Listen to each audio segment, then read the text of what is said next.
নমস্কার নমস্কার আমার সকল দর্শকবৃন্দদেরকে আজকের একটা নতুন ভিডিওয় অনেক অনেক স্বাগত জানাই। আজকে আপনাদের সঙ্গে আলোচনা করব বর্তমানে আলুর মার্কেট কন্ডিশন, আলুর দাম কি চলছে, আলুর বীজের দাম কি চলছে এবং আলু চাষের ব্যাপারে কিছুটা আলোচনা।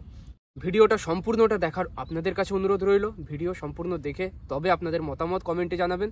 আর ভিডিও ভালো লাগলে, আমার কথাগুলো সঠিক মনে হলে অবশ্যই ভিডিওটা লাইক করবেন। আসুন শুরু করি। প্রথমেই আপনাদের সঙ্গে আলোচনা করে নেব যেটা হচ্ছে আলুর দাম বাড়া নিয়ে।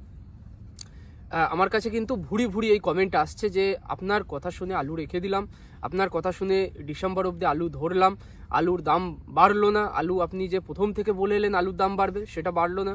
তার মধ্যে দুটো একটা খিস্তিও রয়েছে। তো ব্যাপারগুলো হচ্ছে, আমি সবসময় যখনই দেখবেন কেউ আমাকে জিজ্ঞাসা করে যে আলুর দামের ব্যাপারে, আলুর দাম বাড়বে কি বাড়বে না, আলু রাখবো কি রাখবো না, আমি সবার প্রথমে একটাই কথা বলি যে আলু রাখবেন কি রাখবেন না সেটা আপনার ব্যক্তিগত মতামত। আলুর দাম বাড়া বা কমে যাওয়া সেটা সম্পূর্ণটা বিভিন্ন ফ্যাক্টরের উপর ডিপেন্ড করে, এবং যখন দেখা যায় যে হ্যাঁ দাম বাড়ার কিছু ফ্যাক্টর এসেছে বা সম্ভাবনা এসেছে, তখন দাম বাড়ে বলে আমি সেটা ভিডিওর মধ্যে তুলে ধরি বা তখন বলি যে হ্যাঁ দাম বাড়বে। তাও সেটা সবসময় বলে রাখি যে এটা আমার ব্যক্তিগত মতামত, এটা যে সবসময় 100% মিলেই যাবে এটাও নয়। তো ব্যাপার হচ্ছে, এখন যে দাম বাড়েনি কমে গেছে, এই নিয়ে কিন্তু সবার মনে ক্ষোভ তৈরি হয়েছে যে তুমি বলেছিলে দাম বাড়বে, কেন বাড়লো না। তো ব্যাপার হচ্ছে, দেখুন ডিসেম্বরে আলুটা যেটা পার্সেন্টেজ, নিকাশির পার্সেন্টেজ বা যেটা স্টক, সেটা ঢোকার কথা ছিল 8 থেকে 10% আলু নিয়ে, সেটা সমিতি দেখিয়ে দিল 15%। তো সেটাই কি আমার দোষ? এই 15% দেখিয়ে দেওয়ার জন্য মার্কেটটা কিন্তু ধসে গেল। আবার কি হচ্ছে, নতুন আলু ইউপির কিছু কিছু জায়গার নতুন আলু, সেগুলো কিন্তু আমাদের কলকাতার মার্কেটে কতিপয় কিছু ব্যবসায়ী মার্কেটটা খারাপ করার জন্য ঢুকিয়ে দিয়ে সেই আলুগুলো খুব কম দামে, খুব কম আলু, যেটা কিন্তু আপনার বলতে গেলে খুবই সামান্য এবং হিসাবের মধ্যে ধরার কথা নয়, সেই আলুটাও কিন্তু এই কলকাতার মার্কেটে বিক্রি হচ্ছে, খুব কম দামে বিক্রি হয়ে যাচ্ছে। আর কম দামে বিক্রি হওয়ার জন্য পুরনো আলুর মার্কেটটা কিন্তু সেটা খারাপ করে ফেলছে, এটাও রয়েছে। এরপরে হচ্ছে, এই যে দেখছেন পাঞ্জাব আলু বীজের দাম হু হু করে কমে গেল। সেই কারণে কি হয়েছে, কৃষকরা যে আলুটা বীজ হিসাবে ব্যবহার করার জন্য বাড়িতে রেখেছিল, সে আলুটা তারা লাগালো না। অনেকেই যারা আগের দিকে বীজের দাম বেশি ছিল তারা তো বাড়ির আলু লাগিয়েছে, কিন্তু পরের দিকে যারা একটু লেটে চাষটা করে, বাড়ির আলু নিয়ে চাষটা করতো, তারা কিন্তু পাঞ্জাব বীজের 850-900 টাকা দাম দেখে তারা পাঞ্জাব বীজ লাগিয়েছে। তো ফলস্বরূপ আলুর স্টকটাও কিন্তু অনেকটা বেশি হয়ে যাচ্ছে। রেশন আলু, খাবার আলুটা যেটা আমরা বীজ হিসাবে রেখেছিলাম, সেটাও আমরা কিন্তু বীজ হিসাবে ব্যবহার করলাম না। তো নানা রকম ফ্যাক্টর রয়েছে যে কারণে আলুর দাম বাড়লো না। তারপরে তো আমাদের কলা ব্যবসায়ী সমিতি তো রয়েছে, অপ্রগতিশীল কলা ব্যবসায়ী সমিতি, সরকারের মিলিভগত, এবং তার সঙ্গে কিন্তু আলুর মিথ্যাভাবে দেখানো স্টকটা, এই নানা কারণে আলুর দামটা কিন্তু ধসে গেল। নতুন আলু মার্কেটে টুকটাক অল্প স্বল্প হলেও ঢুকে মার্কেটটা কিন্তু নষ্ট করলো। এবং উত্তরবঙ্গের মার্কেট তো আরও খারাপ। উত্তরবঙ্গে 170-180 টাকায় এখন সাদা জ্যোতি আলুর বন্ড বিক্রি হচ্ছে। আমাদের দক্ষিণবঙ্গেও কিন্তু পিছিয়ে নেই। দক্ষিণবঙ্গ 250-240, যেটা ডাল আলুটা 350, এরকম কিন্তু মার্কেট যাচ্ছে, মানে বন্ডের মার্কেট। তো মার্কেট একদমই ভেঙে গেছে, এবং মার্কেট ভেঙে যাওয়ার কারণ কিন্তু আমি নই। মার্কেট ভেঙে যাওয়ার কারণ হচ্ছে এই নানা রকম ফ্যাক্টর। তো দাম বাড়ার সম্ভাবনা ছিল বলে আমি কখনো বলেছি যে দাম বাড়বে। তার মানে এটা নয় যে আপনি আমার কথা শুনে আলু রেখে দেবেন বা আমার কথা শুনে বিক্রি করে দেবেন।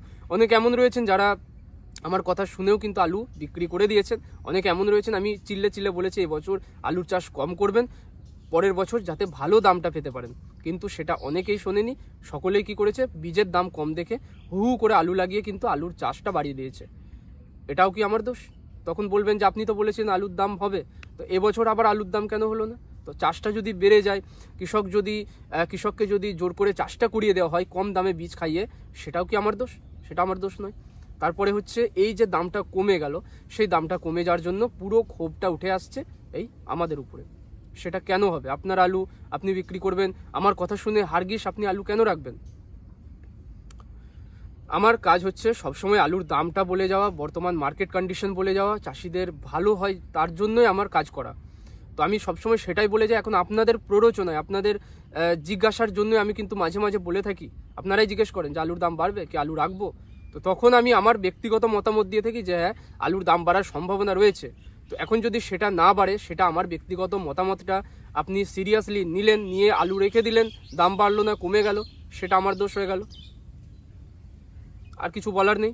ব্যাপার হচ্ছে এখানে যে নিজের দোষটা কেউ দেখে না, সবসময় অপরের উপরে দোষ চাপানোর চেষ্টা কিন্তু সকলের থাকে।